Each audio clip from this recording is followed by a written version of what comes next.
बाई कमेंट मध्ये बोलतो शेंडी कापायला लागल, मग काय फरमाईश पुरी केलीच पाहिजे. लगेच दुसऱ्या दिवशी गेलो ना डायरेक्ट मटका कट मारून आलो. शेंडी गायब सगळा आता शेंडीचा कंटेंट. दिप्पू भाईच्या हल्दीनं गेलो, तो निस्ता कागद उडवत होता. दिप्पू भाईला नाव सांगायला गेलो, तो स्वतः उडवायला बी लागला. आता काय बोलायचा, नवराच उडवत होतो, कोणला काय बोलायचं आपण. उरो तुझ्याच हल्दी आहेत बाबा.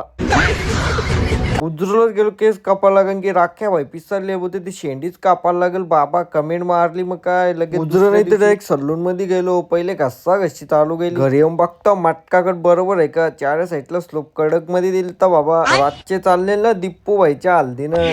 7 वर्षाचं प्रेम होता भाई, बोलत सक्सेस केला ना. गेट मधले आत मग घुसलो तर आपला मित्र परिवार बस खुर्ची लावून बसलो त्यांच्या साईडला. याला ओळखला का?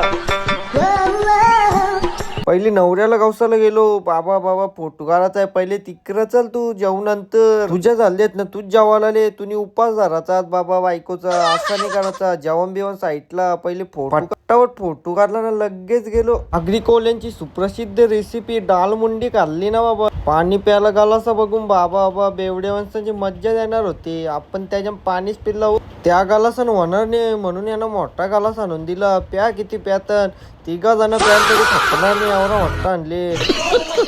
पॅडी बाईची ड्रेसिंग बघा, व्हाईट कपडा चॉकलेटी पॅन्ट. लक्षात ठेवा याची चोरून नेले ना आपण. मांडवान आलो तर इकडे या बहिणी झोड टाकले. रियांश भाईना यो आगरी दादा फिट बी लागले नाचाला. दिप्पू भाईला पण कॅसला लगेच नाचाला. आता बोल बजाव गाणी. हवेमध्ये पिशवी उदलाचा नवीन ट्रेंड आले वाटतं, सगळ्या हल्दीन बघायला भेट. नवरा पेट पिसालेल, मे हू डॉन बोलतो. तुम डॉन तो हम फिर के अमेझॉन. पोरा हवे पिशवी उदली तर बात वेगळी होती. आता स्वतः नवरदेव गेला, हवेन तिकडे कचरा उदलाला. मग काहीच नाही बोलता आपण मारली कल्टीनं. आजच्या ब्लॉगला एंड करतो. तो बाय बाय बरोबर.